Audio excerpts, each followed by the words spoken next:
Welcome everyone from around the world. I'm Esti Khazanov, streaming live from here in Miami, Florida. This event is uniting the Mast chapters from across the globe and other communities that are yet to start their own Mast chapters. So Mast, or Mothers Unite to Stall Technology, is an organization that inspires, educates, and identifies with the struggles that we all face with technology. Tonight, we're going to explore all the ages and stages with world-leading experts and discover how best to encourage ourselves to take action. We're going to start this evening with words of Torah, and I'd like to introduce Rabbi Yatsi Partiel, who we are all familiar with as a dynamic speaker on Chassidus and founder of InsideChassidus.org. Rabbi Partiel. Whether we want to admit it or not, we're dependent on so many others. We're dependent upon the school we send our children to, the bus driver, the teachers, the principals, the homes our children visit, our children's friends, parents have an incredible influence on our children. And part of the reality is that if we're going to succeed at this, we need each other. We need each other. We need each other means we have to trust that other people are going to support the values and the philosophies that we have. And it also means that we need to carry our weight in doing our part.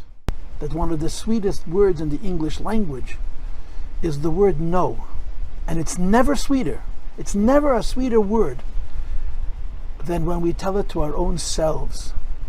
And we need to teach this to our children. We need to raise our kids. We need to teach them everything about Yiddishkeit and our philosophy of life, and the idea of surmera, of controlling ourselves and managing our time and our exposures, are not mean and cruel and depriving us. They're the mediums towards freedom, towards owning our devices rather than our devices owning us.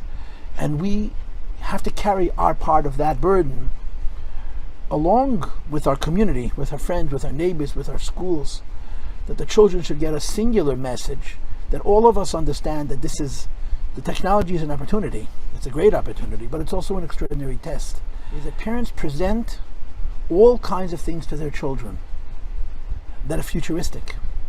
Just like you would say to a little boy, when you're going to be big, you're going to learn Torah and be a Talmud Chacham. And he kvels with nachas. And you tell a little girl, when you're going to grow up, you're going to be a queen, and you're going to dress like a queen, and you're going to be so pretty, and you're going to be so tzanua, and she kvels with nachas. We tell this to our children at an age when the issues are not real. So it's not a fight, it's not a struggle, it's simply planting seeds. And when the kids reach the age where these issues are real, assuming that there's a consistency in the way they're being raised, they embrace them much easier. When the schools deal with children who are 14, 15, 16 years old, that ship has already sailed. These ideas need to be planted in the children's minds before their issues, and hopefully they're remembered by the children the way they were delivered, in a positive, in a peaceful way, rather than in a strugglesome, in a combative kind of a way. A woman once said to me that her son said to her, "Ma, you don't trust me." So she said to him, "Why should I trust you? I don't trust myself." Now, not everybody is that mother, and not everybody has that child. But the idea is, I think if our children understand that we also have Yetzer Haras, and we're also struggling with these issues, and that we embrace the challenge, meaning to say, it's not like I want to engage in these very destructive habits of over being exposed to the phone on all the different levels. I want to control myself, I want to manage myself, and I have difficulty with it, that I need someone to help me manage myself. I think we're teaching our children the reality of it, that it's difficult, and that perhaps sometimes you make mistakes, although it's always better not to have to correct a mistake than to have a mistake that needs correction. And that we relate to what they're going through because we're going through something similar. Was geht on der ganze Chochmes mit der ganze Asbodes, so a loche pschuto brure. A der Chatzese schon so darf sein deine. Weil nicht ne geht der Linie von Beilis, aber es darf sein deine, wenn der Gehe mit Piula, a du bist der, was bloß in der Chatzese. Und bis auch nicht mistappig, wo du bloß die Kia allein oder True allein, oder die Kia allein, oder alle drei über Hemmsche. Und bis gleich Messiah und Machri. Und mit dir Aber man soll wissen sein, dass Hakhel es rum, wo Anoshim, Anoshim, Atar.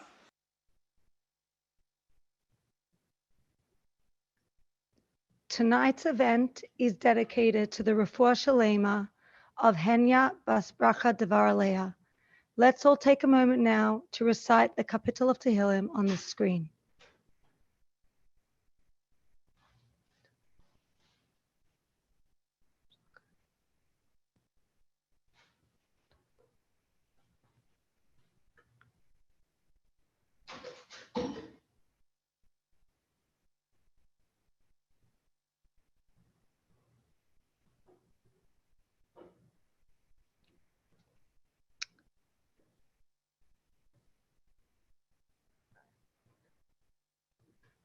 I'm excited to now introduce Mr. Alex Paskey, founder of Blue Switch, a technology services company that has strategic partnerships with Shopify, Microsoft, and Amazon, and has developed apps, websites, and projects with companies like Lysol, Panasonic, Forbes, and Disney.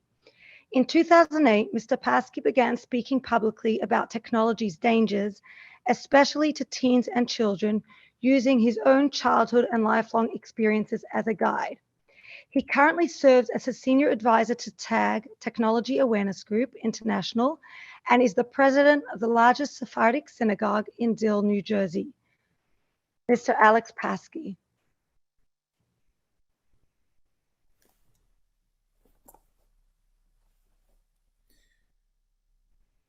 Hey everybody, I'm very excited and honored to be part of this Hakhel event. I'd like to thank everyone for inviting me. My name is Alex Paskey. I am a self-described technology addict. I've also been volunteering for an organization called TAG for many years, probably started about 10 years ago. And during the day, I am one of the founders of a company called Blue Switch that specializes in web technologies and online marketing. So I guess I have a bit of a unique background in that I actually started in the internet, it wasn't the internet back then, in the online world back in the early 90s, probably about 1990. And I befriended a lot of people online. Some of those people were involved in things that today we would call, I guess, not so legal. And I had my 15 minutes of fame when I was being interviewed after I had spoken.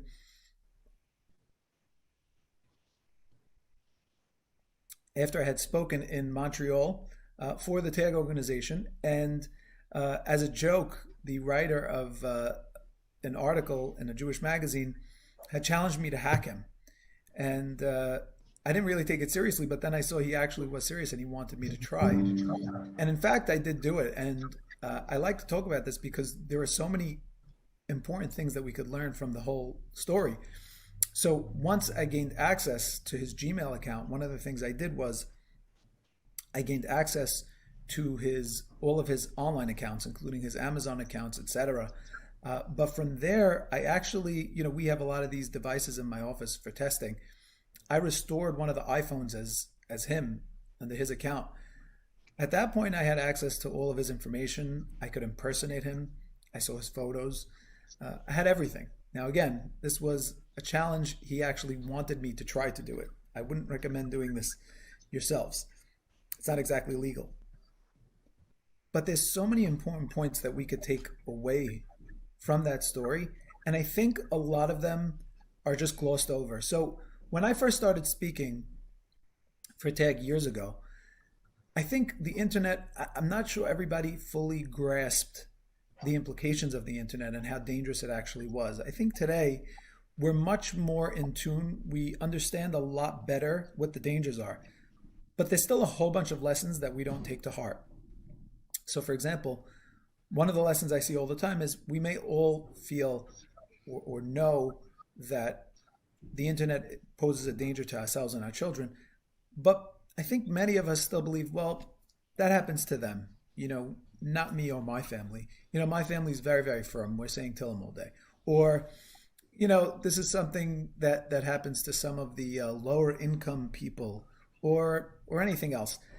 One thing I've learned in my time speaking for TAG and helping people with technology addictions and people who are just in bad places, it's that it does not discriminate. It goes from the super, super, quote unquote, from to the absolutely not from. It goes from the very, very wealthy to the very, very indigent. It doesn't discriminate at all. But the one thing that I've seen that they all share, one of the characteristics that they all share, is that every one of those families started by saying, it can't happen to us. It can't happen to my family. And I think that's one of the biggest dangers. The second thing I think is that we don't educate our children and ourselves enough, or even set that example with some of the fundamentals that we need to know. So I'm not here to rank on technology. Like I said, I love technology. I'm addicted to technology, and I think that's why I'm the one who's speaking. But we have to understand the dangers. You wouldn't take a chainsaw, having never used a chainsaw in your life or knowing anything about its safety protocols. You wouldn't take that chainsaw and hand it to your whatever-year-old child and say, here, go have fun. Go chop down some trees. Our garden, there's some dead trees. I want you to chop that. You would never do that, right? Because it's dangerous. You'd research it and you'd practice and you'd learn. Are we doing the same thing when it comes to technology? When in fact, technology poses a much greater risk than a chainsaw, because technology affects not only you and your child, but you have the potential to affect many, many other people. So let's go back to my example, my hacking example. One of the things that most of us that use technology seem to forget is that nothing that we do online is private. That's number one. And number two, nothing that we do online can be undone. And I say that as a developer. I mean, we found out just from all the WikiLeaks, Julian Assange, for those that are in the know, I'm not going to get into it, I don't have enough time. But we know, to put it very simply, I'm actually a programmer as well. And when you hit the power button on your phone, or even you shut it down and your screen turns black, that's just a programmer who programmed the device to operate that way. But in fact, you don't know what the phone is actually doing. There's no way for you to actually know. It's showing you one thing, but it could be doing something else. We also know that the head of the Biden White House right now has gone to the president saying that TikTok, the most popular by far application in social media, it represents a national security threat to the United States. We know that the 45th president, Donald Trump, tried to ban TikTok and he was, laughed at. This is not political, by the way. I'm not here to represent one president or the other. But when he did say it, he was laughed at. And part of the reason I believe that he was laughed at is because so many people are so addicted to it and so dependent on it. It was a message that nobody wanted to hear. Nobody was prepared to hear it. But we know today how dangerous TikTok is. We also know that there's something called the online disinhibition effect. The online disinhibition effect refers to that feeling that we get when it comes to online things, that when we would do something that we wouldn't necessarily normally do offline. So for example, I would never go offline to a friend of mine and say, hey, by the way, that thing you did the other day, that story you told, it was really, really boring. That Dvar Torah that you gave, I was completely uninterested. I hated it. We would never do that, right?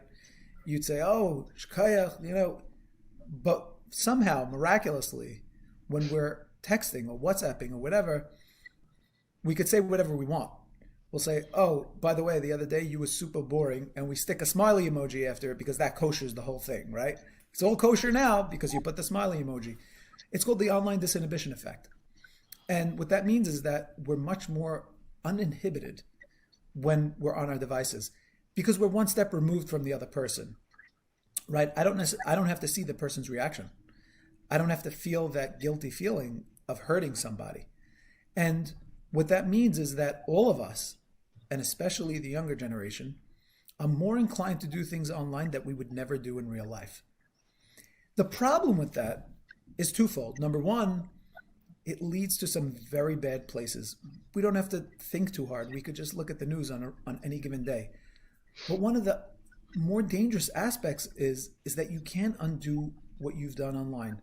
The first two things that I mentioned. Number one, the internet is not private. The digital devices are not private, or they don't remain private for long. And number two, they can't be undone.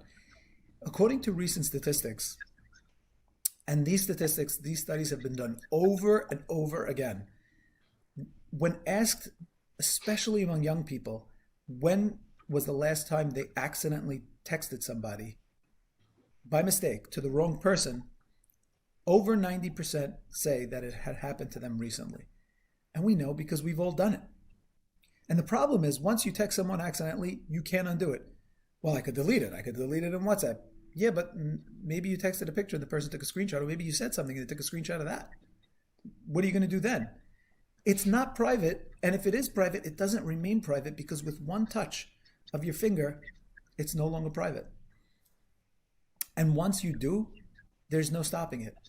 And once that next person gets it, it's exponentially going to grow, or it can, right? Because you send it to one person, but that one person sends it to two people. Those two people send it to four, the four send it to 16, etc. And it grows and it grows and it grows. And there's no way to undo it, and there's no way to control it. Now, as adults, we all, I presume I'm speaking mostly to adults, we grew up without this stuff, right? We grew up at a time where smartphones were not ubiquitous. Texting was not ubiquitous. I mean, I remember when texting first started to become popular. I'm sure many of you do as well. And yet, all of us, if I were to ask the crowd tonight, and I can't take a poll, but I have done this with my live audiences, and I'll tell you the results. But if I were to ask how many of you had recently texted while driving, show of hands, I'll wait. If we're being honest with ourselves, most of the hands have gone up. If I asked how many of you have texted while driving within the last month, I think most hands would go up. Now, all of us know, we're all adults, we're all responsible adults, but all of us know that texting while driving is extremely dangerous, right? It's more dangerous than drunk driving. And yet, we do it. We do it without a second thought. How do you explain that? The online disinhibition effect. We're much less inhibited. We who were not brought up with these things, who grew up relatively normal, we find that we can't separate ourselves from the technology. Even when we're driving, even when we're putting ourselves and possibly others at risk. Imagine the next generation. Imagine kids who get these devices, especially from young ages. Imagine how difficult it is for them to separate, not only while driving. We hear stories about people on Shabbos texting. We hear about communities where texting on Shabbos in the Orthodox world has now become normal, has now become acceptable to the younger generation, obviously not acceptable to the older generation. Some of them are hiding it, some of them don't even hide it anymore. If we take this to its logical conclusion, where's that going to leave us? If we look 5 to 10 years from now, 15 years from now, when some of these in the younger generation are adults and parents, what are their lives going to look like? When they have their own children, what is their family life going to be like? And it's not just texting, and it's not just texting on Shabbos. Social media connects us to everything in the world. It connects us to the greatest of people, but it also connects us to the worst and the worst that society has to offer. Now, of course, the internet is a tremendous tool, and like I said, a chainsaw could be very important. You could do a lot of good, but it's so easy to do bad. So for us, what we need to do is to realize that we need to be educating ourselves and educating our children. So, number one, we need to be setting the right example for ourselves and for our children. It's not just about texting while driving. It's about our children and our family life. When our children are talking to us, like I said, I like to poll audiences. One of the things I like to ask when I speak to younger people is, by a show of hands, how many of your parents have ignored you within the last week because they were texting, completely ignored you? And all of the hands go up. What message are we sending to our children with that? What we're sending them, the message that we're sending them is, this is what's important. That's the most important thing to us. You're important too, but not as important. That's the message that our younger generation is getting. And then it's not that far of a reach to say, when they have to decide between something that's really important like Shabbos and a phone, they have a struggle where we never had such a struggle. why not try to do something different? Why not say maybe every Erev Shabbos, an hour before candlelighting, everyone as a family, all technology is off. It goes in a drawer, it goes in a locked drawer. Nobody looks at it, nobody talks about it, it's done. Of course, we have Shabbos, Baruch Hashem, and I think that, I really believe that that's what's protecting the Jewish people, in that our statistics are not matching the rest of the world.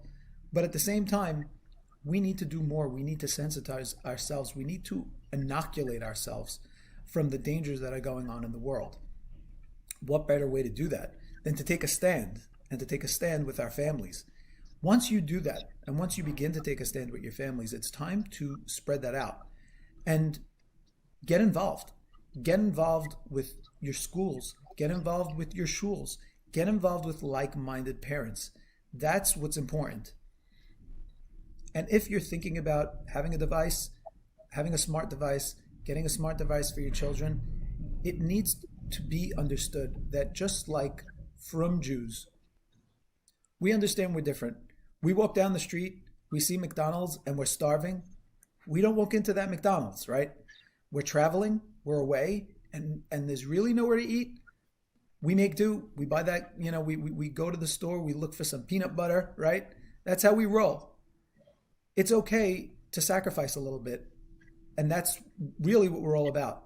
And part of that sacrifice is filtering devices. It's not fun. Yeah, it's not great. There's going to be sacrifices. But where in life do we not sacrifice? And in what area of our sacrifice do we not look back on with pride? I'll end with this. I had a guy who came over to me. It was in shul. It was after davening, and he came over to me and he said, "Oh, thank you very much." I said, "Could I help you? What are you talking about?" He said, "This guy is a wealthy guy. He has a big business." He said, "I was at Walmart." He's a wholesaler. He says, I was at Walmart, prepared to write a big order at Walmart, and my filtered laptop failed me. I couldn't access something. Whatever, it happens. These things happen sometimes. He said, I almost lost the business, and it would have been your fault. And I said, "You're welcome." And he looks at me angrily and he says, "What are you talking about?" And I said, "You're welcome." He said, "What are you talking about?" I said, "Before you say anything else, I want to ask you this. Right now, that suffering you went through, I want you to say it tefillah right now, and I want you to ask Hashem to give all the zechus of that Mesiras Nefesh to me. Take a moment. I'll take off all your filters. We won't talk about this ever again, but I just want you to ask HaKadosh Baruch Hu to give all the zechus that you went through to me." And he paused, and he smiled. He said, "Forget it," and he walked away. We know that at the end of the day, Mesiras Nefesh is what keeps us going. There's going to be Mesiras Nefesh, and there has to be Mesiras Nefesh. But at the end of the day, I can promise you, because all the Gedolim have said it, and even the non-Jewish psychologists, etc., have said it, at the end of the day, that is what's going to carry us, and that's what's going to bring our success. Thank you very much for your time. Like I said, I'm very honored to be a part of this, and good luck to everybody, and I hope to be seeing everybody soon. Thank you, Mr. Paskey, really, for your enlightening words. In January of this year, together with a group of mothers from Lubavitch Educational Center here in South Florida and other local schools, inspired by the work of Mothers Unite to Stall Technology in Crown Heights, we officially launched Mast here in South Florida. Mast is an organization that encourages mothers to get together and pledge to one another that they will pause their child's use of personal devices. A personal device is defined as a device like a smartphone, an iPod, an iPad that has a browser, is connected to the internet, and belongs to the child themselves. I'd like to encourage all the mothers who want to take action right now to sign up either as a leader within their community as a Mast ambassador, or commit to signing a pact alongside other mothers within their child's class to stall their use of technology. Every single mother who signs makes a huge difference and brings more light into this world. The link is posted in the chat, And I want to thank so much to the mother who just signed up, actually from Coral Springs, Florida, as a Mast ambassador to the Lubavitch Hebrew Academy. After you sign up, you're going to be provided with all the information you need. It's really very simple, and the benefits to you and your family are going to be enormous.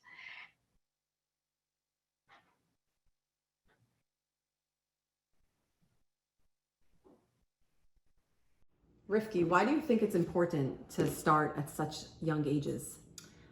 It's interesting because when Mast first came on the scene, my oldest was 10, and it's a boy, which I think makes a difference, girls versus boys, but having this conversation, A, with your children, but also being part of Mast at a younger age, you circumvent all the issues that come later on. So instead of my children coming to me at this point and saying, Ma, why can't we have our own phones? When can I have a smartphone? I want an Apple Watch, I want this, I want that. This has been a conversation in our home already for 2 years plus, that this is just not something that we're doing. It's something that's going on in the class. It's something that's going on, community-wide. And I think by starting at a young age, you're talking to your 6, 7, 8-year-olds about this. By the time they reach the age where they would be coming to you for their own devices, you've kind of had this conversation many, many times, and the battle's just not there. You have the backup of the community, of the classmates, and it's already a battle that you're winning. We don't want it to seem like a punishment. This isn't we've taken something away that these children have now put so much of their focus on and surrounded their entire playtime around and social life around. Then it's a punishment. Then it's a war. Then it's us versus them. And eventually we're going to lose due to them saying, why did you wait till now? You gave me a taste of what is, and then you're just grabbing it away. I mean, that's just not good. Beginning the healthy habits starts with beginning the healthy habits. I cannot even tell you how many parents told me, first grade, really? We're gonna sign a pact in first grade. My daughter doesn't have a phone. My son doesn't have a phone. It's first grade. But that's the point. When you start in first grade, there are no phones. The end. The conversation is over. And then you move on to first grade and second grade and third grade. It's a non-discussion. Mm-hmm. Phones don't exist in our life. Fourth grade, fifth grade, as long as we keep at this and the community, the class stays together tight. We have a pact every year, every first day of school. The pact is in. Great, discussion over.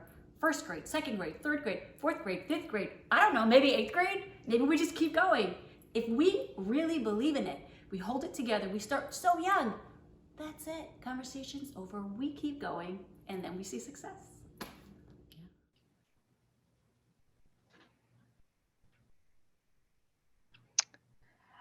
Okay, so thank you to the 3 ambassadors. This is how you can get involved with a class pact. The first thing you could do is find out if there's a class pact for your child's class. If there isn't one, you can register to become an ambassador on the Mast Crown Heights website. Even if you don't live in Crown Heights, go to mast-ch.org. They'll post the link in the chat, someone. And then you'll receive a brief training video from them after you've registered. You'll then agree on a pact with fellow mothers. Then you'll register your class on the website, which is mast-ch.org, and Batya just posted the link in the chat. And for our next speaker, I'm delighted to introduce Mrs. Pearl Stroh, the director of Chabad Early Learning Center of the Upper West Side. For the past 32 years, Mrs. Stroh has learned a lot by observing and watching the children, and she's here to share with us a few brief words about technology and early childhood. Mrs. Stroh. Around 20 years ago, a company contacted us to send a computer program to our school to see what it would look like to put computers in early childhood classrooms. We set up the computer in the 3's classroom, and it was really interesting to see what happened. At first, the children all crowded around the computer, and they all wanted a turn, and we had to make a chart system so everybody got a chance to play. But even after children had their turn, they stood around and they watched their friends. Most of the programs on the computer were identical or very similar to the activities that were set up around the classroom. However, instead of playing with the activities hands-on as young children are supposed to, they were simulating those activities on the computer. And what we realized is that most of the day, the children were around the computer instead of playing. Very quickly, we got rid of the computers, as did most of the other preschools in the Upper West Side. And in time, preschools realized that computers do not belong in the classroom. And in the past 20 years, they have not returned, even though technology has advanced so much. We know that for young children, they need to engage with activities in a sensory way in real time. And that is how they learn and develop and grow. What we see in early childhood is that this precious gift of time is brain, and we need to use these early childhood years in the best manner possible for children to grow into productive and healthy adults. The brain also needs to be constantly engaged in order to learn. When children are in front of a screen or engaged in any technology, their brain is not in a constant state of learning. I like to say it turns their brain into mush. And if you've ever watched a young child on a computer or engaged with a screen, even after they're finished playing, it takes them a while to get back to a place of engagement. So it's not only the time that they're actually in front of the computer or the screen that is numbing their brain. It usually takes another half an hour or so for them to get back to joining in active play or being engaged with everyone else. So how can we have some balance where we give children some exposure to technology and yet with an awareness of what's best for them? I like to compare technology to junk food, where we don't want to be overly restrictive, because a child who's so restricted at home to any nash or sugary foods will crave it, will go to shul and overeat in shul, or sometimes take things from their friends. And neither do we want to be overly permissive, because that will of course not be healthy for our child. We don't want to ever give sugary foods instead of a meal. We want to give it after a child is nutritionally satiated. So how can we incorporate this in our lives in a balanced way? The first thing is really, again, going back to time, to limit the amount of time that a child's on a computer. And as a mother, and especially with a lot of young children at home, sometimes we forget. A child is quiet, sitting in a corner, holding the tablet, and is not bothering his siblings, and it's very difficult to be on top of that. So here are some tips that seem to work for young children. Number one, set a simple kitchen timer. Okay, Hakhel, you have 15 minutes to watch an Uncle Moshe video right now, and when the timer rings, it's going to be time to turn it off. Just to be aware, to have that awareness that time goes really quickly and children can be on a screen a long time if a parent forgets. The second thing is to be aware of what they are watching and to look at it with an eye of an educator. Is this something that's going to stimulate their brain? Is this something that's going to lull their brain and not let them engage? And there are so many different programs out there, and there are so many different educational videos out there. So what they watch also makes a difference. And the last thing is, because computers and screens can be so isolating, do it together. Either have two siblings watch something together, or play on the tablet together, or even better, if you can use that time and sit with your child as one-on-one, if it's something your child earned, or a special activity that you want to do together with your child.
Okay, I'm now honored to introduce Rabbi Shay.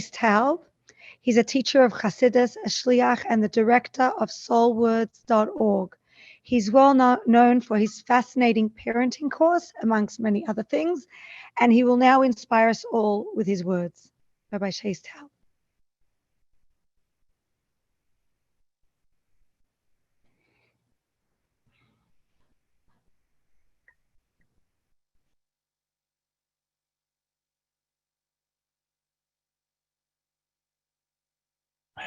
Good evening.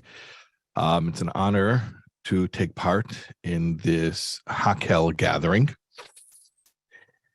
And I would just like to briefly explain why I'm here, why I agreed to be part of this event. So first of all, as mentioned, it is a Hakhel gathering. This is the year after the Shemitah year, the seventh year, the sabbatical year, which historically in the times when the temple stood, it was a year of gathering. The entire Jewish people would get together in Jerusalem, in the holy city, to recommit to their devotion, their dedication to Hashem's Torah, just as it was the very first time the Jewish people stood in unity at Mount Sinai and received the Torah. So in this entire year, all year long, in the year of Hakhel, it's a good time to get together, and especially to get together to recommit, to make good resolutions. There's a special extra power that we have to do that right now. So I heard that people are getting together. They're getting together to make a recommitment. I said, the pretty appropriate event to be at right now. And then I said, well, what are they recommitting to? And then I said, this is definitely a good cause. The recommitment is to and I think this is very important to me, at least this appealed to me, a self-imposed decision about the standards that parents want to have in their homes regarding technology.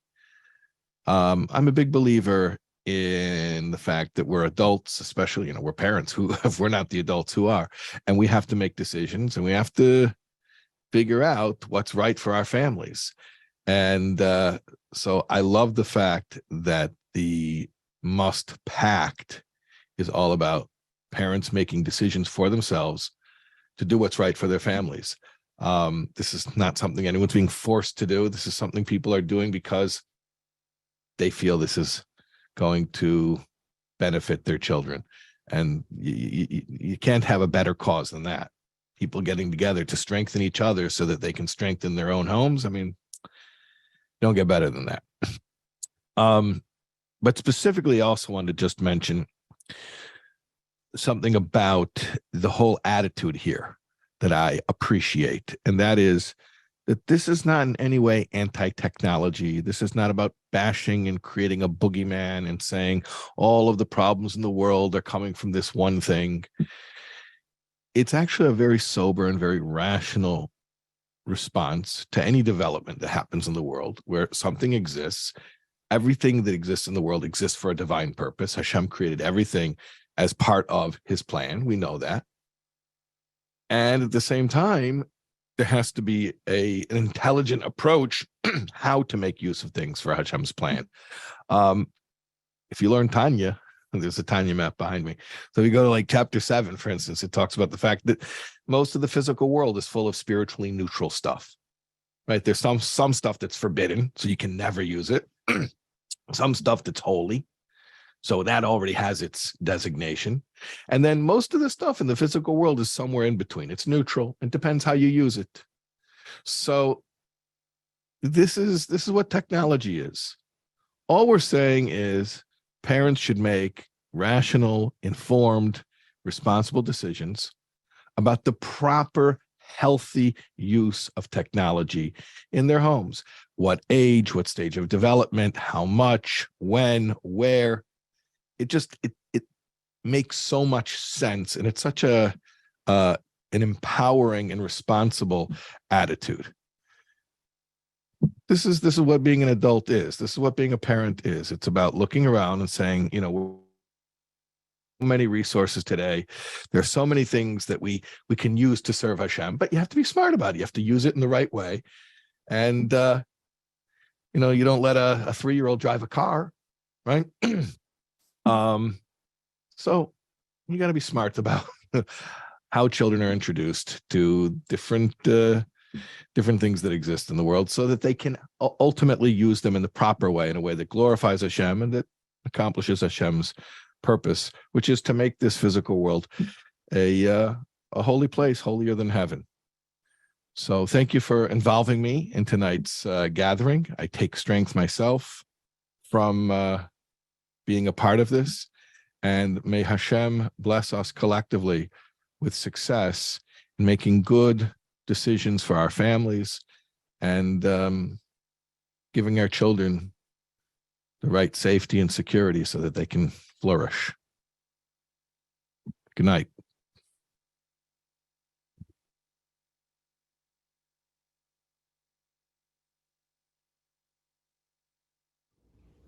Golda, have you signed a pact in your child's class, and what was your experience like? I have.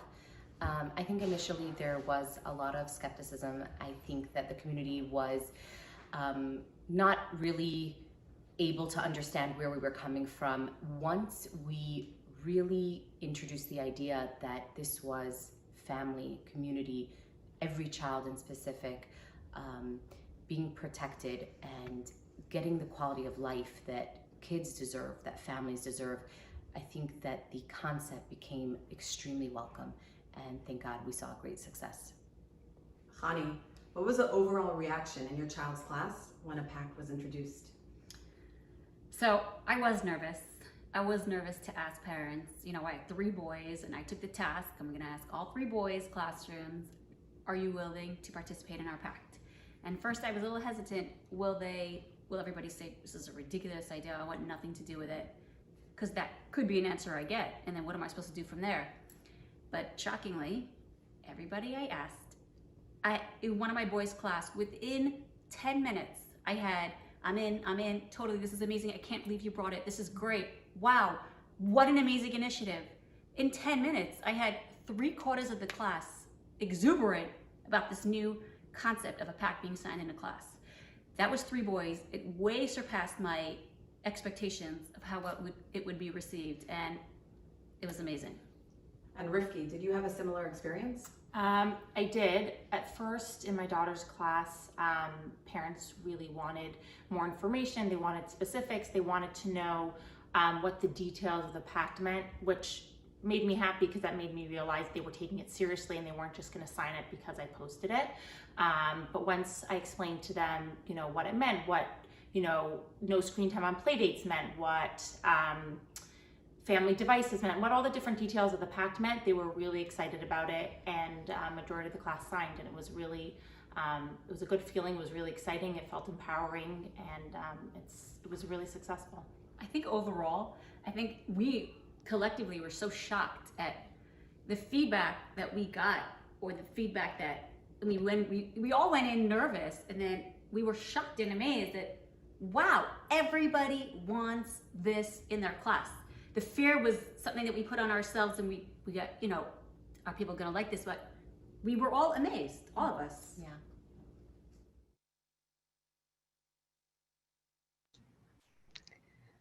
Okay, amazing. And I just want to give a shout out. We already have a bunch of new ambassadors. I'm going to mention a few of them right now. We have Torah Prep 6th grade. I'm not sure exactly where some of these schools are, but I'm just going to give them a shout out. Magen Israel, first grade, Lubavitcher Yeshiva, first grade, LHA, I'm assuming that's Lubavitch Hebrew Academy here in South Florida, second grade, and Cheder Lubavitch, fifth grade. So keep them coming. Awesome. I'm honored to now introduce Mrs. Tamima Feldman, co-founder of the Digital Citizenship Project, who is going to discuss some shocking survey results from our communities. Mrs. Feldman has over 25 years of experience in school leadership, administration, and school-based consulting. She currently serves as the lower school principal of Hafter in the Five Towns. Mrs. Tamima Feldman. So I think the goal of this evening and the goal of tonight is to really become informed, to make decisions surrounding technology and our children in general that are more informed and thereby able to be more impactful and better decisions for our family. And I'm honored to be a part of that decision-making process and learning together with you. Over the last 8 years, I have worked with the Digital Citizenship Project, and we've collected data from thousands of Jewish day school students around the globe. Data that looked at ownership, attitudes, behavior, and usage when it comes to technology. And we found many, many interesting things and correlations and numbers. And sadly, COVID came, and a lot of the previously collected data instantaneously overnight, like so many other things that COVID upended, really became obsolete, because all of a sudden we were facing staggering numbers in technology ownership, staggering numbers in technology usage, and staggering numbers in how and why households were managing their technology policies. Families that previously had 0 devices and minimal technology in their home quickly needed to pivot and shift and make decisions that were going to impact the education of their children. So with COVID, like many things, a lot of our statistics kind of flew out the window. But there's one piece of data that stuck with me through all this time, and one statistic that continues on a daily basis to inform my practices, both in my professional capacity as an educator, in my personal life as a mother, and where they intersect in my work in technology. And that is 52% of teens that we surveyed, these are Jewish day school teens, this is self-reported, reported that their parents have the biggest influence on what they think is appropriate or inappropriate when using a cell phone. That means that over half of Jewish teenagers from around the world agreed that their parents were the biggest influence in what they thought was appropriate when it came to technology. And why that stuck with me is that no matter our usage, which is staggering, no matter the ownership rates, which are staggering, no matter what social media apps our children are engaged in, we as parents, and particularly as mothers, have the unique opportunity to help our children in ways that nobody else can.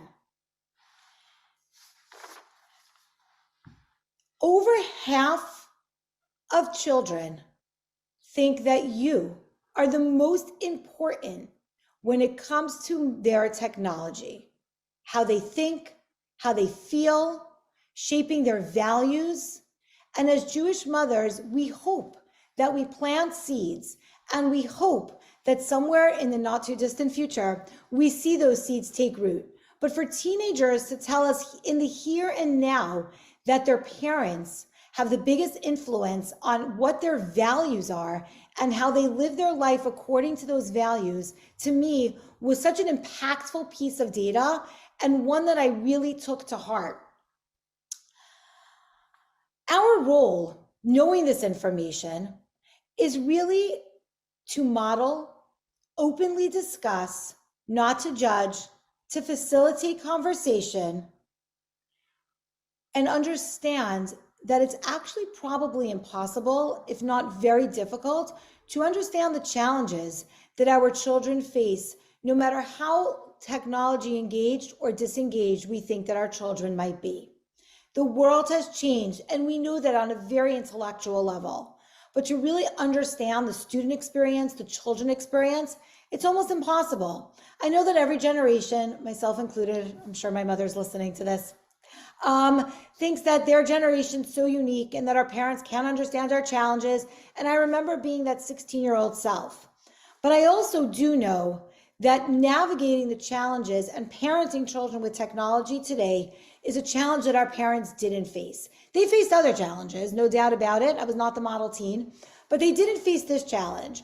And it's virtually impossible for us as parents to really understand what that does to their self-esteem, what that does to their self-image, how that impacts their friendship, how it impacts their academics, how it impacts their sleep. Just quick note, don't let your child sleep with their cell phone within reach, get it out of the bedroom, buy an alarm clock. But so much of that experience is something that we struggle with. But what we do know and what we can have confidence in is that our roles as mothers has a deep and profound impact on the way that our children think, on their actions, and their value systems. And that is not a conjecture or a guess. Those are facts based on numbers on the ground that children themselves reported. Another very interesting statistic that also is a constant sort of movie background in my head is I believe it actually started as a joke, although there's a lot of truth to it. And that is that, parents report, being concerned about their children's technology habits. But children, it's twice the frequency, they report being concerned about their parents' technology habits. And in all kidding aside, we know how important it is for us to model. Our children pick up not only what we say, but more importantly, how we act. And as parents, we are a constant role model to our children, and our children pick up on that. Our children are concerned about our driving and our texting, about, we all love to go dark for dinner, no cell phones at the table. But then that important phone call comes and we see the look on our children's faces when we try to excuse ourselves to take it. So as important as it is to have those conversations, facilitate those conversations, and continue to plant the seeds of the values that we want to impart to our children, more importantly is also to model the life that we would like our children to lead. Now, understandably that our technology use is very often business related. We have people that rely on us. We have bosses, we have employees, employers, and in my case, parents emailing and calling all hours of the day and night about their children and their technology use. But we also know how important it is to not only talk the talk, but walk the walk. And knowing that over half of our children cited us as their number one influence for how they engage with technology only reinforces the need for us to really walk the walk, for us to really model the behavior that we wish to see in our children.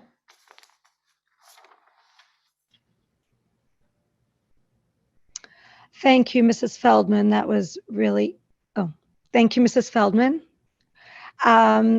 Just a side point, right now there are around 800 people on this Zoom, which is really so strengthening to know that so many people feel that this is important. So thank you all for being here. And Mrs. Feldman's point really was such a powerful message. In fact, as I was preparing for the Mast South Florida kickoff event that was held in January of this year, so almost a year ago, my daughter asked me, she said, "Mommy, is your mother attending the Mast event as well? Because you're addicted to your phone." And that was really a massive eye-opener for me. And I began my journey of dealing with my phone addiction. I realized at that point that really this whole issue is much larger than just pledging that we're not going to give our child a phone.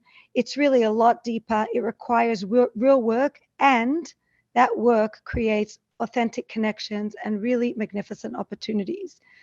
So the same sense of accountability that Mast creates in regards to us parenting our children can also actually translate to our own sense of accountability within our own hearts, our own lives, irrespective of our children. Now, at the same time, making and keeping a pledge is really a great start, and that alone yields incredible results. We don't have to be non-addicted to get involved. An alcoholic wouldn't give alcohol to their children just because they're addicted to it. Even more so, an alcoholic is more likely to understand how devastating alcohol is to their child. So if we feel that we're addicted, we should try to use our addiction to the benefit of our children. And we can all start with signing up to be an ambassador or joining a pledge, link in the chat. And remember, I launched Mast South Florida together with Hanur Bashkin. At the time, I was a complete phone addict, but I wanted better for my children, for our children. And at that time, and now my oldest is now a tween, which brings us to the topic of teens and tweens. Abigail Shrier, in her groundbreaking book, Irreversible Damage, on the effects of technology on teen and tween development, which she wrote based on extensive data and interviews, she concluded and recommended the following to parents with teens and tweens. She said, nearly every novel problem teenagers today face traces back to 2007 and the introduction of Steve Jobs' iPhone.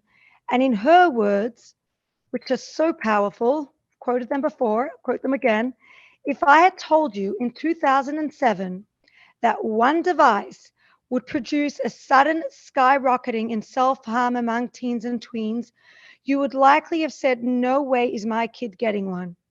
And yet here we are.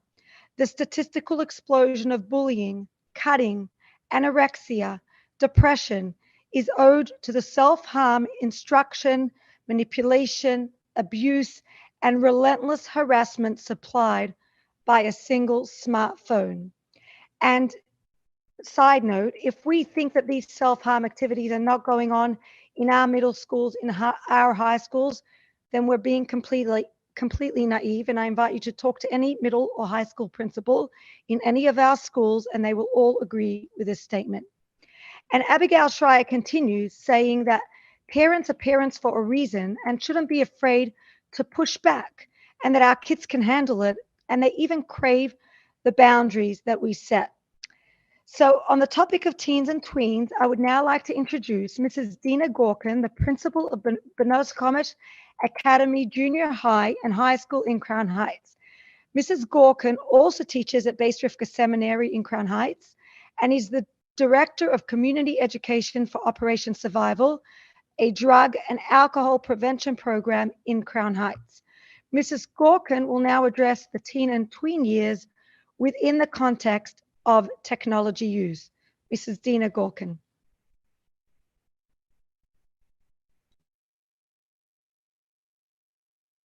Thank you for inviting me to join you this evening. M.U.S.T is an incredible organization, and hats off to the moms who've organized this event, and a huge yasher kayach to all the parents who've chosen to push against the tide of giving their children technological devices at a younger age. I'm happy to be here to speak with you about how technology is affecting teens. Over my years of working for Operation Survival, I've met numerous parents who expressed concerns about their teens' usage of devices. And working with high school students, I see the effects of this daily. Short attention spans, obsessions with being liked, participation in chat groups that are really, really toxic. And we know from Chassidus that we are expected to use Gashmius and make it holy. But the second half of that sentence seems to be lost, and we are using the Gashmius, but the making it holy part is something that we need to work on. And it's work on the part of parents and schools and kids. When I was a kid, you went to school and you were either happy or unhappy at school. Maybe you were a good student, maybe you were a poor student. If you were happy, great. So you got up in the morning and you went to school and you had a good day. But if you were unhappy, you didn't have friends, or worse, if you had kids in school who were bullying or bothering you, that was really miserable. But when school was over, you went home and you got a break from your misery. You bonded with your family. Your parents told you that the kids who were bothering you were jealous of you, and your parents gave you a chizuk that you needed, and that chizuk built your resilience to face the next day. So you had maybe a miserable 8 hours, but you had 16 hours to recover from the social drama and negativity. It's no wonder that today's teens have so much anxiety, because the social drama they have in school continues after school via the social media on their phones. And not only does it continue, it actually escalates because there's then social drama from the kids who are not in school. Before they even leave the school building, kids take their phones, the phones are switched on, and they're counting their likes and their followers and their messages. And they are becoming more and more anxious, even when they see positive on their phones, because what if I can't keep this up? And there's so much anxiety that's created through this. And the social drama never ends. It just moves from actual to virtual. More players are added to the game. And the never-ending streams and reels from their various accounts only encourage more and more social interaction virtually. And a lot of these relationships that they have on social media are not real. They're fantasies. Everybody builds themselves up to be something that they're not. And so the pressure to keep up with the image that you've built is great. And these fake relationships are what I refer to as social noise. It's just something that's constant in their heads and there's no downtime. Now, add to that the exposure of questionable content from all kinds of sources, movies, television shows, and so forth. And you have a nonstop barrage of information and socialization that only ends when they drop off to sleep. And they're dropping off to sleep with the device in their hand. So there's no recovery time. When do they interact with the family members who can shield them from the frenzy of their day? When can they just be? When can they pause from a hectic life and just do the things that a normal, healthy, developing teen should do? So the answer really lies in the commitment that parents make to stall technology. Getting young teens in the habit of coming home to a family that communicates and that surrounds them with love, instead of they're looking for love and approval from strangers through their devices. That's what can help to stem the tide of teenage anxiety and depression that have become an epidemic. And building time with the family creates positive relationships at home, which then translates into more positive relationships with friends at school and out of school. So when we eliminate the unnecessary social noise for our kids by dialing back, and interesting to use the word dial, which predates all the technology we have, but by dialing back the unnecessary social noise, really gives our teens a chance to grow and thrive, to have some pause and quiet time internally, to reflect on their day, and to grow into the people that we hope they will be. I want to wish you all loads of hatzlacha in this very holy endeavor. Amen. Connie, have you seen an impact since M.U.S.T has been introduced? 100%. My oldest son is currently in 8th grade, and there are no personalized handheld smartphone devices for any of the students in his class that I'm aware of. And the boys, the parent, it's an amazing group of parents, and each one of them really took it seriously and wants the best for their child. And it's amazing. My son has not come over to me and said, "Hey Ma, can I get a smartphone?" And I do have an older daughter, and that was pre-smartphone M.U.S.T agreements, and she has a phone, and if only this happened before, and she had a smartphone, we signed a pact so that we wouldn't have to get where we are now. But with my son in 8th grade, it's unbelievable that we see real success. How far we take this, I don't know. If we keep going with this, that'll be amazing. But to have my son in 8th grade now, I feel it's a big success. And I know, Golda, you too. Yeah, so I also have an 8th grade boy who does not have a cell phone, doesn't ask for a cell phone. I don't know if his entire class does not have a cell phone, but definitely majority does not have a cell phone. And I think we've conquered and made great strides when it comes to normalizing boys of that age not having cell phones.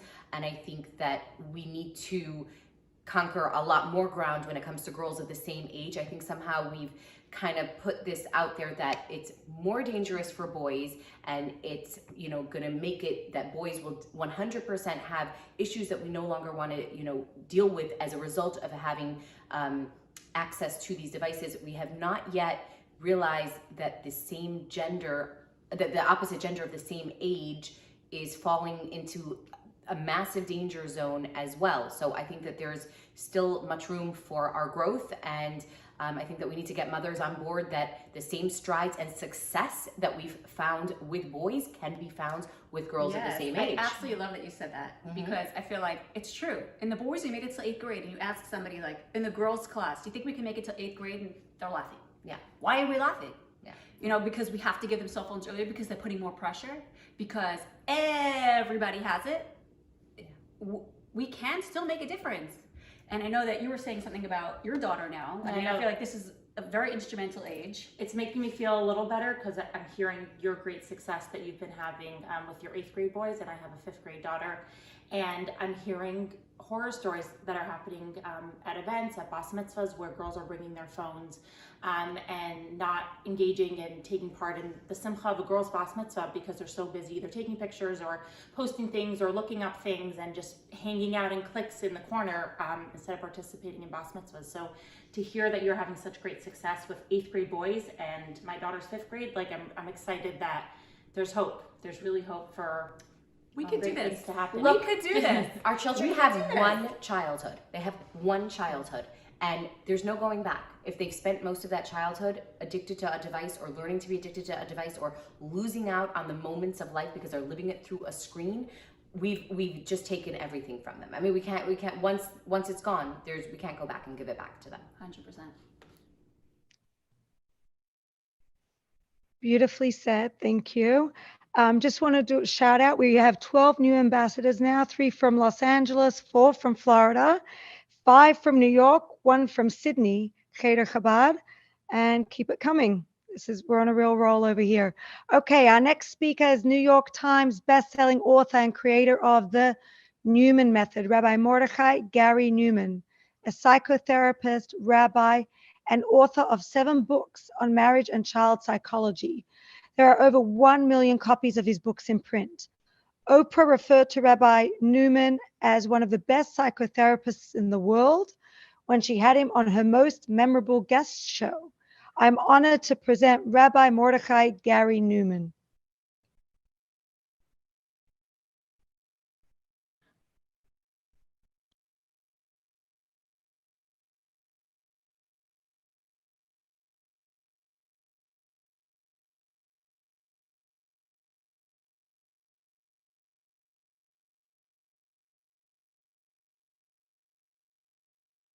Very much for the opportunity to join you today. Thank you to M.U.S.T for putting on this conference and helping families deal with technology. My role here today is to spend a few minutes talking about how we can manage technology as it relates to our spousal relationships and our adult relationships. And I wanted to talk about a couple of different areas. Number one is I wanted to talk about part of a study that I did where I was trying to examine happy versus unhappy couples, successful versus failed couples. And I was looking for commonalities. What were the happy couples doing that the failed couples were not? So I could, give you information of what would be some of the most important things that could make a difference to your relationships. And one of the most important parts that we found was a certain amount of time. Now this is interesting because you could go to therapy and read books all about communication and love and focus, but if you don't have time on a regular basis to actually do that, then all the skills don't really help you much. So this is what we found. We found that people who reported being happily married, and this was from over 400 women internationally at large, over 400 women, and they reported that when asked, how much time do you spend on a daily average speaking to your spouse, alone, uninterrupted?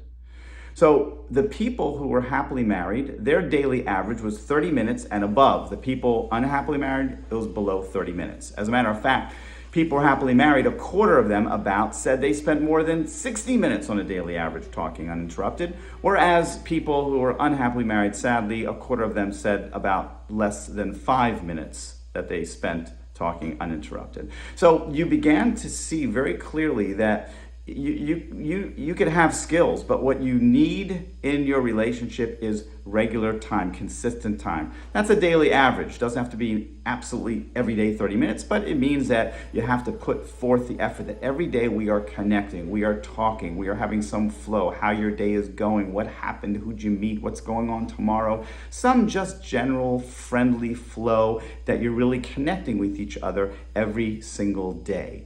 Now, here's the kicker.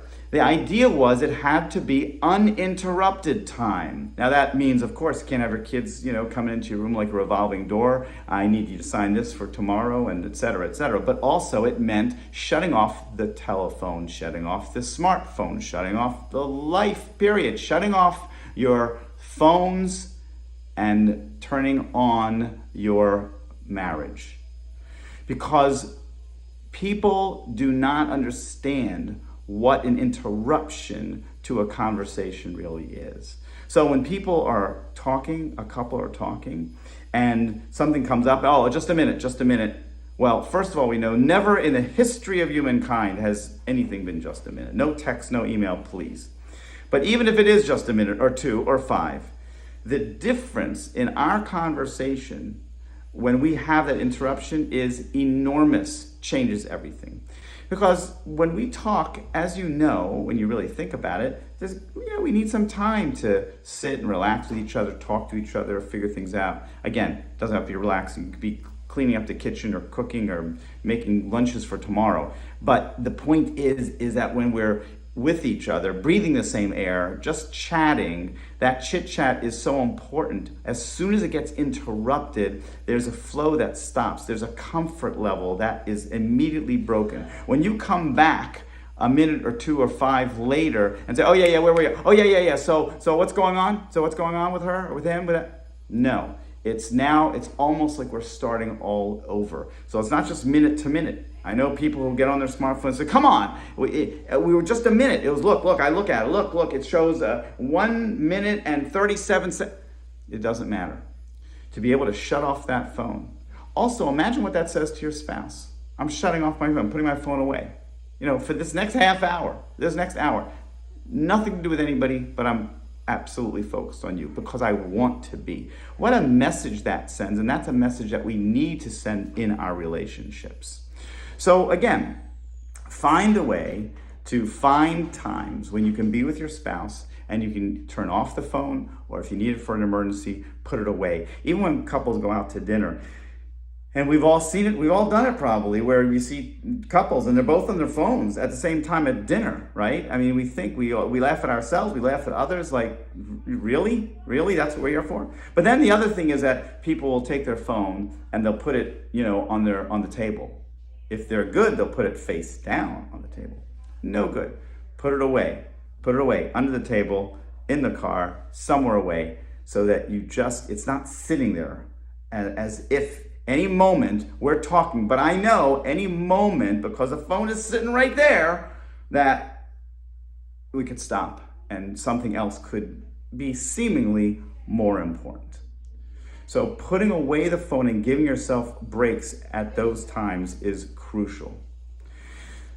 Next, I want to talk about the idea of looking at other people's videos online, technology, in your smartphone, whatever the case might be. We've seen that there are studies that show that there's depression. People are getting depressed to some extent when they're seeing other people's videos because they're watching other people's wonderful times, their vacation. And their vacations, their kids are always impeccably dressed. The husband and wife are always so happy and drinking champagne, and it never rains on their vacations. For heaven's sakes, it never rains on their vacations.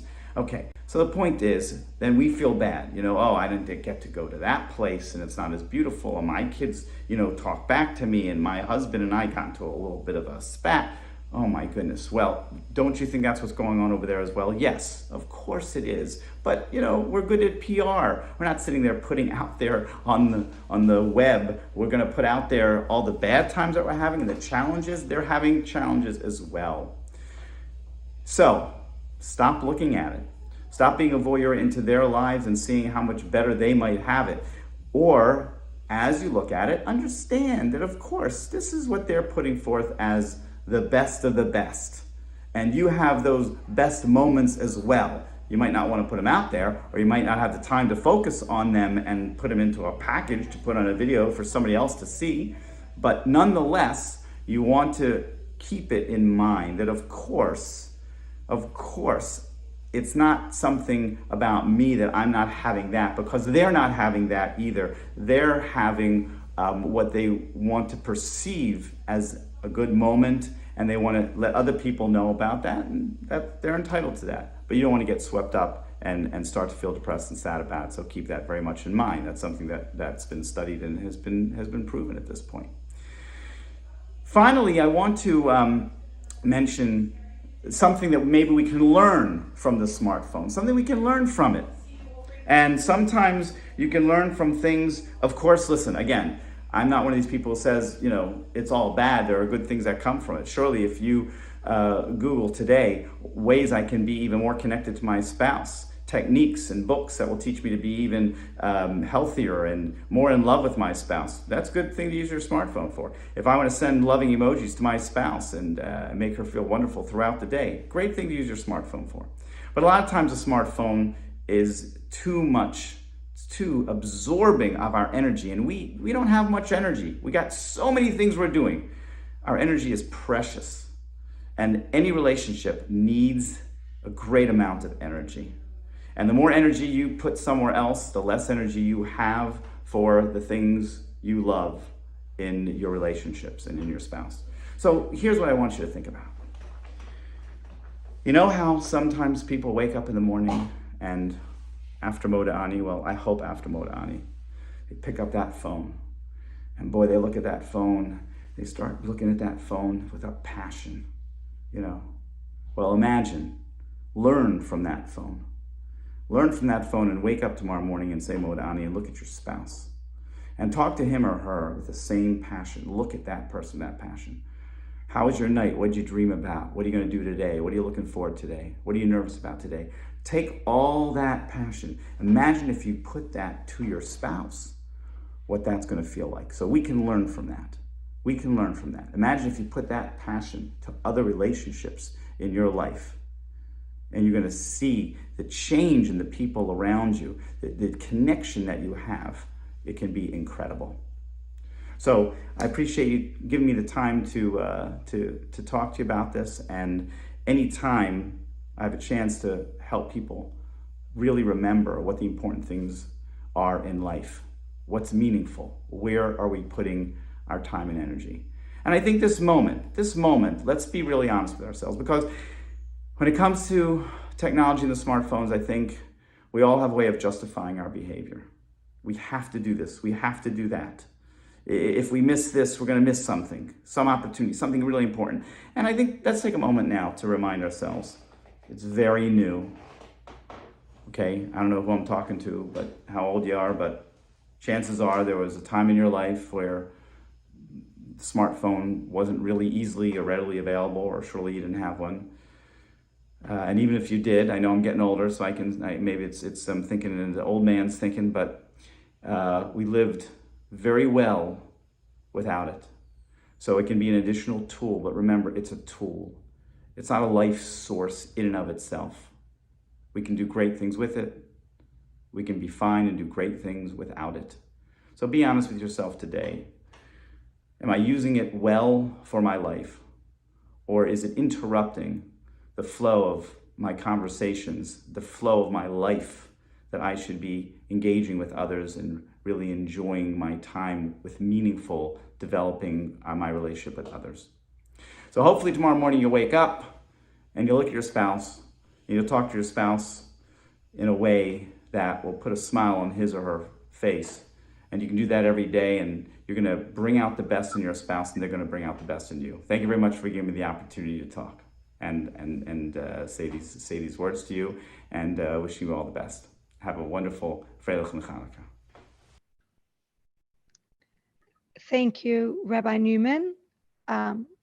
Thank you, Rabbi Newman, for sharing your knowledge and really giving us such practical tips. Our next speaker doesn't need much of an introduction. Rabbi YY Jacobson, founder of the yeshiva.net, has touched all of our lives in one way or another, and he will empower us now again with his words. Rabbi YY Jacobson.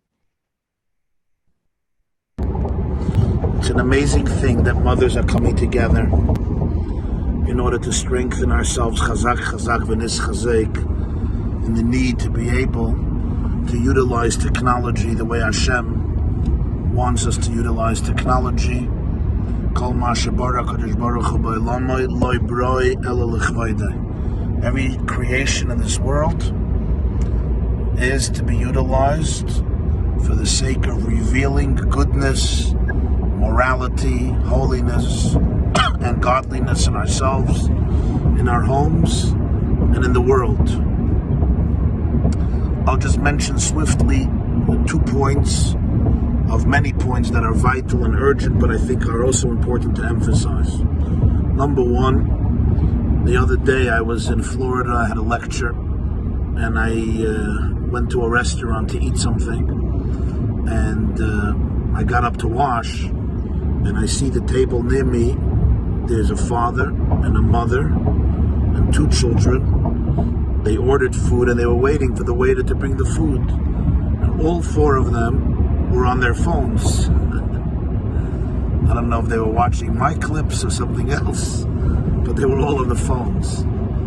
It was a sad commentary that I think, we're all guilty of. I think it's crucial that every person, every father, every mother, every leader, every educator, when we're dealing with our students, with our children, we must carve out space besides Shabbos and Yom Tov every evening where there's no usage of phones, where people can just sit and connect and look at each other and practice attachment and connection and have fun and enjoy and shmuas and argue and sing and play games and whatever it is, but just to connect and more connect. Some time ago I was at a school and I saw a mother walking home with her, looked like her 4-year-old daughter, and they were walking from school to their house after school. And a daughter coming home from school, she's excited, she's talking to her mother's on the phone. Now, I'm sure her mother was ordering things for the house for the benefit of this child and the other children. They should have the clothes they need and the food they need and everything else they need, no question. And I'm not questioning that. But I think it's so critical for us, each and every one of us, to really carve out that space, an hour, 2 hours, 3 hours, 4 hours, where, despite all of the best intentions, there's no phone, there's no computer, you just tune in, eyes to eyes, face to face, heart to heart, soul to soul, with your loved ones, to listen and listen and listen and share and connect. There's another important point I think we all have to remember, and that is the element of gaming addiction and other forms of addiction. Your 10-year-old or your 11-year-old or your 12-year-old or your 13-year-old is on the computer, maybe doing fine and normal things, and there's a pop-up. The pop-up was not something they chose, but the pop-up triggered their curiosity, and they may follow the pop-up, and a month later or a year later they may be addicted to those things that are immodest, that can have long-term detrimental effects in terms of their own relationships and their own understanding of their bodies and their intimacy. It can affect their marriage and how they view their marriage partner and so forth. I deal with this a lot. It's extremely important for all of us, parents, educators, to be able to monitor this. Nobody's doing this intentionally, but there's so much going on. You have to really be on top of it and see what's happening and monitor it and be alert. Don't be naive. It's so important to be able to be alert and aware, and also to have conversations with your children, because we live in a world where even if you're living in the most sheltered home and community, and very few are, it takes just one boy in camp or one girl in camp or one kid in the classroom or one cousin at a Hanukkah party or a Purim party or a Malava Malka or a Shabbos, whatever it is, to introduce your innocent 10-year-old angel to things that will have a very deep impact on their brain and on their life, not even knowing that this is holy, this is how God made the world. So we as parents must be able to, in a very sensitive and respectful and beautiful and dignified and holy way, communicate with our children and be very alert about what's happening on those computers. Shev tremendous hatzlacha. May all of us rise to the occasion to be able to fill our homes with purity and holiness and love and connection and Yiras Shamayim and Avos Hashem and Avos HaTorah and Avos Yisrael. Chazak, chazak, v'nis chazek.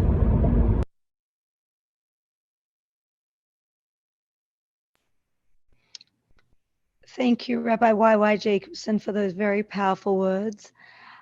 Before I introduce the next speaker, I want to just a few things. Last year, we had over 3,500 families who committed to PACS. That's just Mast Crown Heights. We had a lot more families here in South Florida as well, and in other Mast chapters across the world.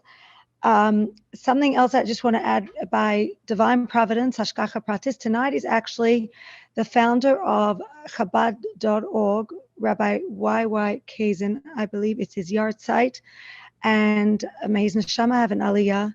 And the idea really is that we can use technology for such beautiful and good things like Chabad.org, which really is such an incredible website. So we're not saying that technology is anything bad. We're just talking about how we can use it in a positive way, how we can teach our children to use it in a positive way. I know that a lot of people, their whole livelihoods, their whole businesses are based on technology. We're able to feed our families and live our Jewish lifestyle, etc., based on technology. So we're not saying technology is bad. Technology is a beautiful thing. We're just trying to rein in on the kids and technology. Cars are a great thing. Intimacy is a great thing, but we don't give it to children. So in a similar vein. Okay, so I'm going to introduce the next speaker, which is Rabbi Yatsi Merazov, Executive Director of the Friendship Circle of Cleveland, Ohio. Through his work, he impacts so many people daily in so many positive ways through his Friendship Circle branch in Cleveland. Over the years, he started to notice that the phone was really impacting his life, not necessarily in the best of ways, and that he needed to do something to make a change. So he created the Present app, and he wants to share this life-altering concept and technology with the rest of us. Rabbi Yatsi Merazov. Dear friends, thank you for participating in this important session.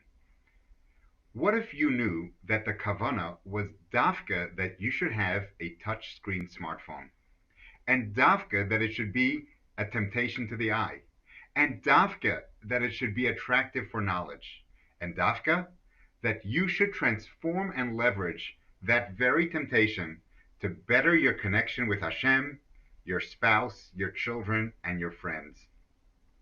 Kudos to you for having a smartphone. You've exercised an expression of the neshama to be connected with others and to be available for people whom you can be helpful to. Let's look at this through the eyes and tools of Chassidus. Namely, 3 points. Approach this with simcha. It was designed to become tempting. We are there now. Hooray! Number 2, we can be shining examples for our children and for our friends. And number 3, we can not only mitigate or neutralize the challenge, rather we can transform the very temptation into the most transcendent experience ever designed by human beings. All the preparation of Torah, mitzvahs, and Chassidus have primed us for this exciting opportunity. Conquer this, and you've leveraged Olam Haza in the most meaningful way possible. Here's how it works. Install this free app called Present Mode. It's available on Android for now. Place it on your home screen and tap it when you're ready. In this mode, 3 simple things happen. 1, all your notifications are on hold except for incoming calls. Number 2, an optional customizable auto reply lets people know that your notifications are on hold, but that they can call you if it's time sensitive. And thirdly, here's the key. Your closed screen displays to yourself and others that you're presently prioritizing the people that you are with, while still being available for others if it's important.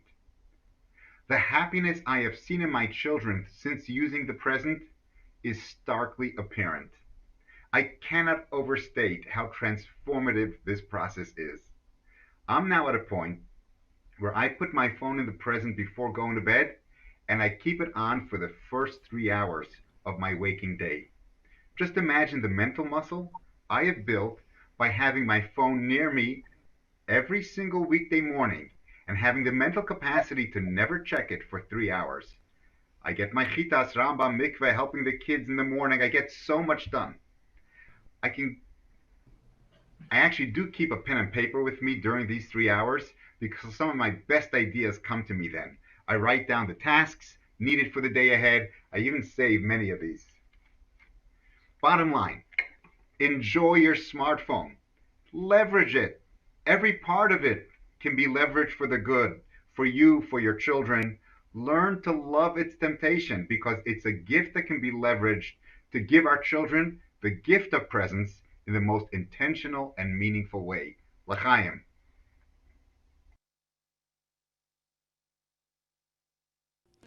Meet Chana.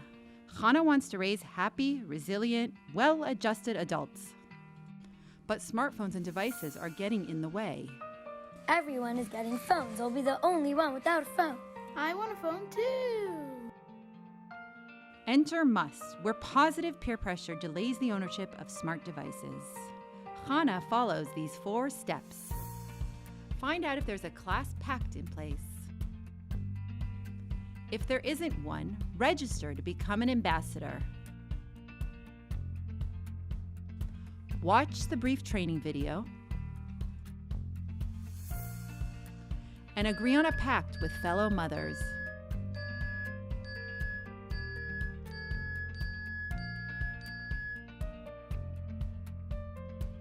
Finally, register your class. There is a pact in Leah's 6th grade class and Chaim's 3rd grade class. There's no social media angst. Kids are present at playdates and parties. Good old-fashioned fun and games. Score for Chana. Score for fellow moms in Leah and Chaim's class. Score for healthier, happier children. Our kids will stay kids. Join the movement. Become an ambassador today. We must.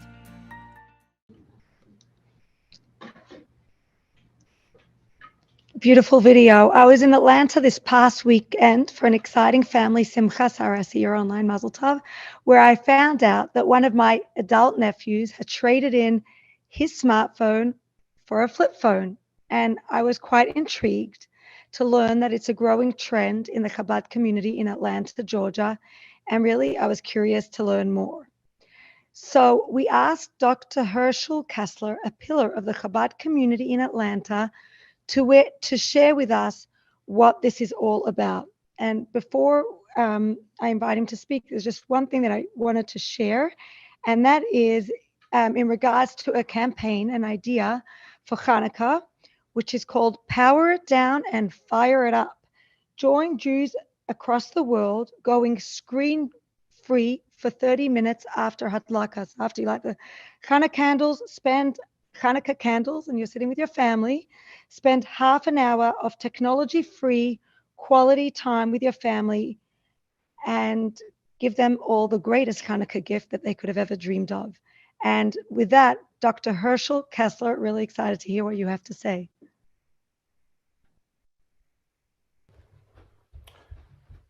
Hey everyone, my name is Herschel Kessler. I'm a physician by training and currently working as a chief medical officer for a TPA, third-party administrator.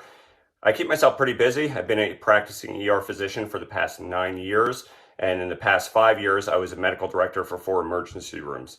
So I'm on here because I met Mrs. Chazanov yesterday and told her about the story, how I got rid of my smartphone, and wanted to share it with every one of you. I have 6 kids. And my oldest is 16 years old, and I have a 20-month-old and a bunch of kids in between. So the backstory, how did this all begin? A friend of mine a bunch of years ago told me about how he was using a flip phone while running a pretty large business out of New Jersey. And I asked him, how do you do it? He says, okay, I have an iPad and I use that for my business stuff, and my flip phone comes with me and goes wherever I need to go. And I'm thinking, wow, that's a pretty cool concept. So you have this big device that pretty much does everything that an iPhone does, but yet you're still able to disconnect because it's not in your pocket. Thought about it for many years, went back and forth, and really I was like, no, I'm too busy. I don't have the time or the ability to put away my phone and do all the things that I do, be a medical director, dabble in business, answer people's WhatsApps, and get things done.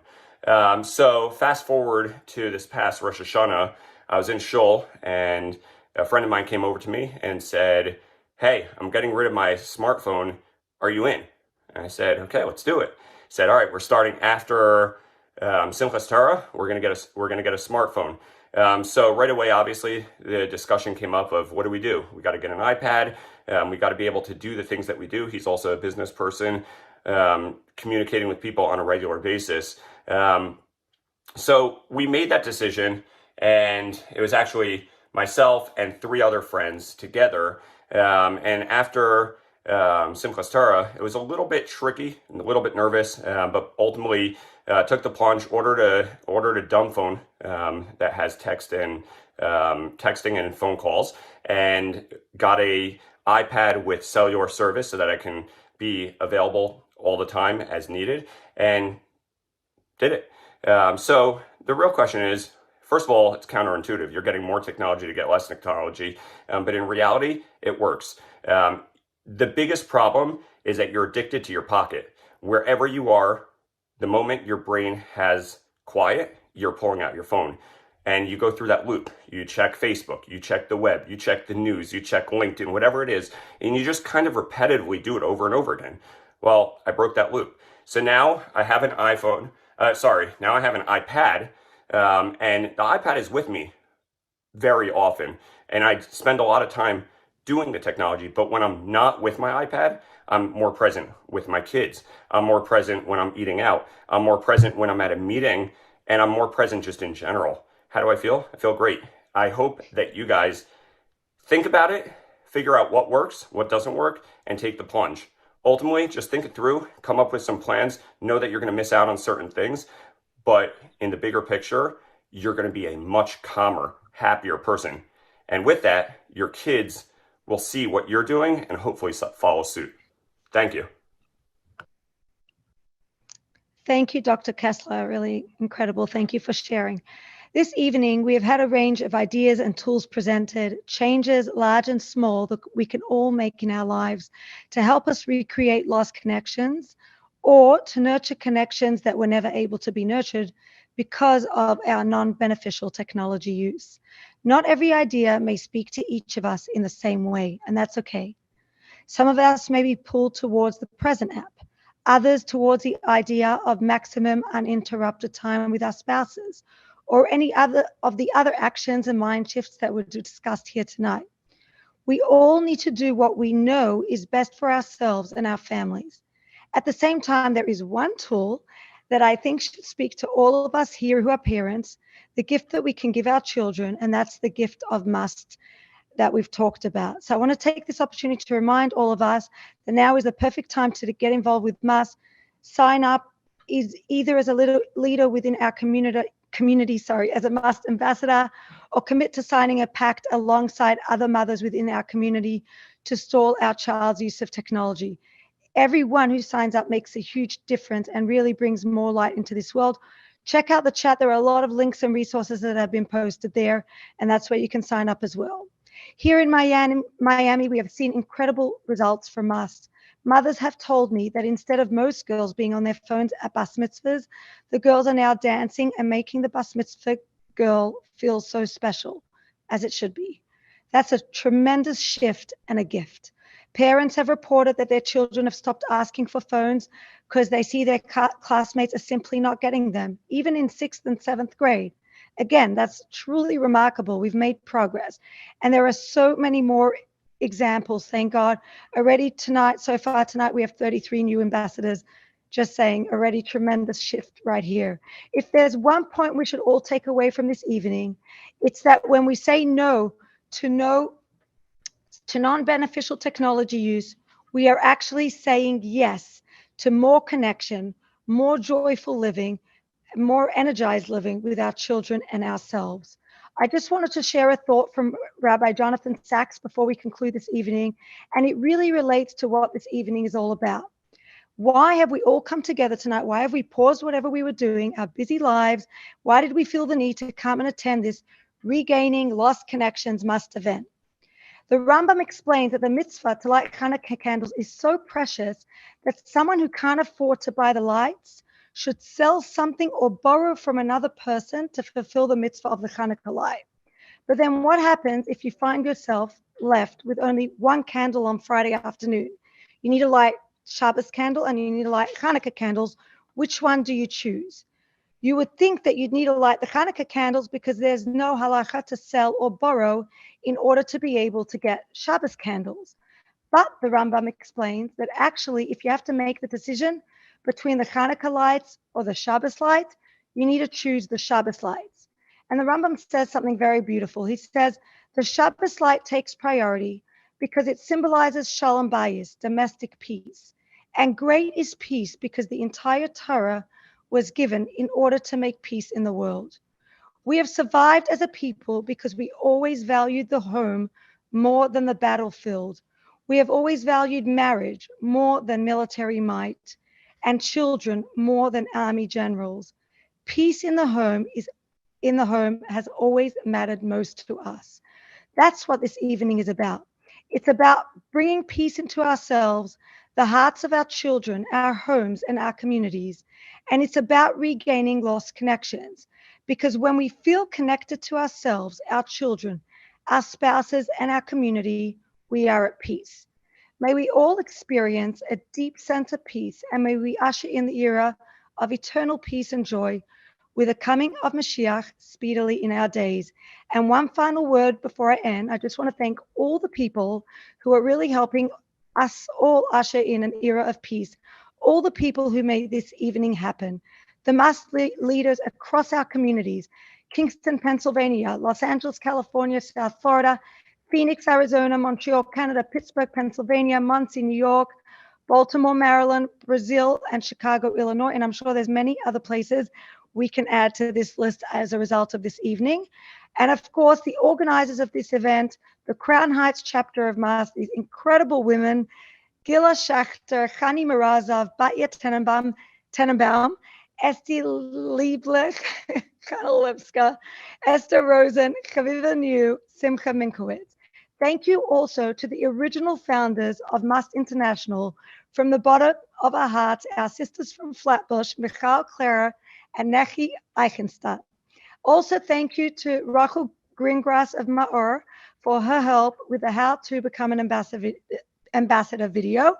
Finally, thank you to Yatsi Altein for his technical expertise and to all the speakers who carved out the time to speak at this event and give over of their knowledge and passion. Thank you all for joining